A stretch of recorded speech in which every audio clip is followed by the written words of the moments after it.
开业70周年的全美戏院推出纪念专册《大井头画海报》，严正发电影手绘扛棒清册发表，由新锐作家王正凯为首席扛棒画师严正发来立传，记录伊50年来精彩的职人生涯。这两本书其实不仅仅就是戏院或者是师傅的历史，其实它其实是从在地出发，可是其实扣连了非常多可能世界文化、世界海报的脉络，或者是世界戏院的这个发展脉络的这个企图心，就是希望把在地的故事，然后可以连接到全球的或者是世界的这个文化脉络上。为了配合防疫政策，全美戏院关了将近3个月时间。现在已经舒缓，戏院也将在8月6日重新开始营业，并结合赤坎澎湃发展协会推出看戏甲采购优惠，共同来提振经济。以全美这个基地来扩散到整个商圈的一个联合的，这是我的希望啊！也不仅帮助戏院，也帮助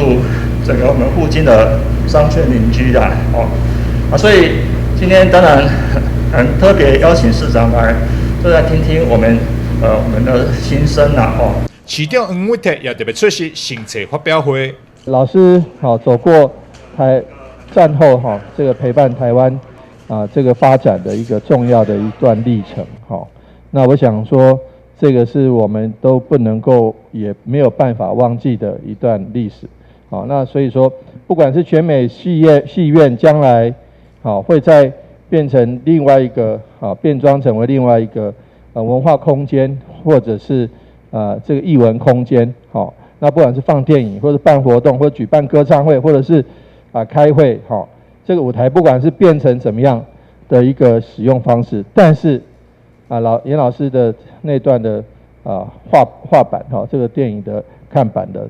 这个画作一直是伴随着我。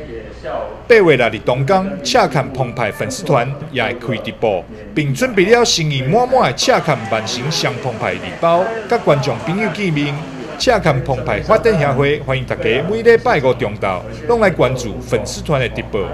台南新闻张硕伟采访报道。